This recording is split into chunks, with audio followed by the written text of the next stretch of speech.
Welcome. This is the Senior Life Academy located on the campus of the University Park United Methodist Church here in Dallas, Texas. I'm Dee Dee Cassad, and I'm here with a panel to discuss faith. Our panel members are Diana Wilson, Bill Matthews, Miriam Mathis, and Bob Monroe. Welcome to you all. Thank you. Welcome. It's my experience in reading that I have read where Dorothy Sayers, who's a theologian, a British theologian, once said that everybody has to believe in something. Do you think that's true? Is it part of our DNA? Do we have to believe in something? I think it's something that we yearn for, to be connected to something larger than ourselves. And even before religion, faith came to be associated with religion, there was a kind of a fealty to a lord, or a kind of a faithfulness to your tribe or your family, and it was a sense of connectedness. And I think faith in that context has a lot to do with being connected to a higher power. And I read somewhere from an English poet, Matthew Arnold, said faith is being able to cleave to a power of goodness appealing to our higher and real self, and not to our lower and apparent self. Yeah, I love that. I think because I believe that the Holy Spirit is with us all and always has been. And so that's the higher power. And I think we all, if we're given the opportunity, tune into that and are aware of it in many different ways, whether you're listening to beautiful music or watching a sunset or looking at a great work of art. Those are all things that are manifestations of that spirit that's in all of us, that is something more than just everyday things. Though everyday things are wonderful. I'm not putting them Well, do we need to believe in it because it explains something to us, or it's a emotional satisfaction? In other words, do we need to believe in it because of something larger than ourselves? Somebody that's put this together, this whole universe together. In other words, there's more to it than what we know. I was going to say every culture in the world that I know of in their history has a creation story. Mm-hmm. Now, Absolutely. some of them may seem almost silly to us, but humans seem to have had a need to explain something bigger than themselves that started the world around them. And this, whatever that story was, these people could be godlike, or at least a historical explanation of something greater than them. Mm-hmm. How do you see it, Bill? Well, I'm thinking about what we call, kind of ethnocentrically, we call the primitive religions. One of the great stories in the South Pacific was told by a theologian I heard when we went to Fiji and the Pacific Conference of Churches. And he told how in New Guinea they worship the giant jamasa tree, which is 60 feet high. It's huge, 6 to 10 stories high. And the people in that culture worship the giant jamasa tree. But he said when they heard the gospel of Jesus, that giant jamasa tree, strangely enough, came tumbling down, and they converted on the basis of the change because they saw a loving portion that was not there. The tree was just inert as far as being there. But it's to me, that speaks to the innate need for a faith. Yes. And failing having the words or the particular specifics that we are so used to in our culture, because we kind of grew up in that milieu. Yeah, it's, we've had it so long that we just assume that it's there, and if Right. yeah, because we've been part of the church. I don't know what Indian tribe it was that believed that if they didn't pray every day, the sun wouldn't come up. Oh, yeah. There, it That's was very it was an common. American tribe that Sure. so that said to me, not only do you believe in something, we have a responsibility to use that faith To co-create, to co-create. to be There part you of go. the process, yeah. And then- it's a communal activity as right. well. Yeah, I it's mean, not just one person. It's not just the whole you community. as yourself, but it's your tribe, your people who have to come together. But think about it now, in a Christian context, if we felt the responsibility that of, if we didn't pray and believe, something would not happen that would be catastrophic. In other words, do we have that kind of faith? Well, St. Paul said to the Romans, be joyful in hope, patient in affliction, and faithful in prayer. Faithful in prayer. So, But prayer is not enough, because once we come to that point, then there's a lot of references in both the Old and New Testaments, then that is an obligation to help and love thy fellow man. Absolutely, absolutely. Your favorite one is faith without works Yes. is dead. See, Yes. so that's responsibility to me. So how does our faith then make a difference in the world, or Well, make a difference in your own life? We've talked about it before with that quote that came from our capital campaign, which is, Lord, what do you want to do through me? And so we've talked about that. But I brought the message from the library with me today. Good. Because you asked us that question in preparation for this Sure. filming. And not a long time ago, but maybe 10 or 15 years ago, I was in the hospital for a medical condition. And I remember what really fortified me was the 23rd Psalm. And so in the message, I love this, just the very first, if you don't mind, I'm just going to read Go that right first ahead. part. God, my shepherd, I don't need a thing. You have bedded me down in lush meadows.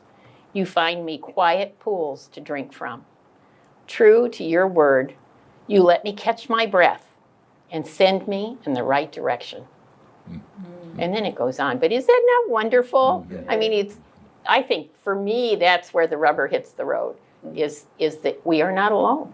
Because it's hard to live this life because none of us are perfect. And so sometimes we do things and we're successful. Sometimes we do things and we're not so successful. But if you know that God loves you, whether you're failing or not, or successful, Absolutely. it makes for me, it makes all the difference. It may sound negative, but I have a friend who's very educated, well-read, and absolute convicted atheist. And I look at our world, and we talked about cultures, everything we can think of came from something until we get back to the universe. And then you reach a crossroads. Either there is a creator that we Christians believe in, or, as my friend the atheist, he believes it just happened. And I told him one day, and I said, I think that takes more faith with no proof than believing in God and the Trinity, because we have evidence that that has been shown to us on earth. I thought it took more faith on his part to believe in nothing than it does for us, where we have evidence of love on earth. Has any of you ever heard John Lennox, who is the Irish apologist, Christian apologist? He believes the same thing. He argues, debates with the premier scientists who are atheists, and he explains it by the very first sentence in the Bible: "In the beginning." In other words, in the beginning, what? The next word is God. So he does a beautiful job of this. That there is that that there really is not conflict between science and religion, Absolutely. because God started this whole thing. In the beginning, He created. So the first 5 words in the Bible tells us, who did it, what's it about, and what He did. Oh yeah, the universe is so amazing. I mean, science, as far as I'm concerned, is a textbook for showing all the wonders of God. All you have to do is look at. I just had a new grandchild. Absolutely. The amazing creation of a human being out of genetic material is just mind blowing. And There is a movie, by the way, that we saw in the Living School called Journey of the Universe, and it's put out by people from Yale University, and it talks about this very issue of God and creation. And I mean, if you just think about planet Earth, I mean, one small mathematical difference in where the Earth is located in the solar system, and we would either be popsicles or burnt to a crisp. So, oh, absolutely. I mean, there's just so much stuff like that, that to say it's all random, it's like having people turn into babies, or, these DNA, genetic material turn into human beings, having that be random. There's systems, there's plans, there's purpose. in it. To your point, Diana, there's another factoid that they looked at the beginning. Scientists think there was matter, antimatter. Well, evidently matter won, but it's like 1 billion of a difference of how much hydrogen a certain isotope of hydrogen is, and they're saying that just doesn't calculate randomly. So, again, it's another thing to your point. There is some kind of intelligence there, and clearly it's intelligence, because physics is just beautiful, just amazing. Whether it's the mega or the so small you need these special microscopes to see it. Well, in this, there are those who are talking about intelligent design, and I think that's probably where I come out, is that there's evidence of intelligence behind all this That's design. Right. We don't always understand all the design, but in the field of quantum physics and relating that, I've loved following a thing called holistic quantum relativity. It's a web presence from where else? The UK, Yeah, sure. The British think up these things, weddings and other things. But it's really amazing the thought process that goes into that.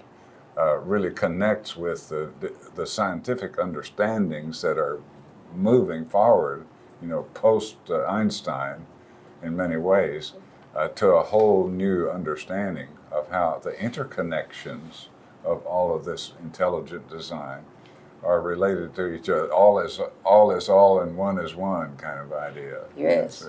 So it's amazing, and the faith that can stretch into that level of understanding is something that's beyond me to understand, except I understand. It's a kind of intuitive that this is true.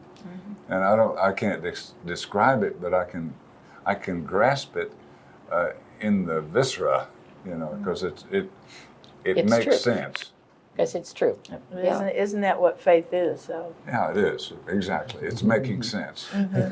Making sense out of things. How do you look at it? We're looking at it from sort of a global, universal approach. How do you look at it personally? What does the faith do for you personally?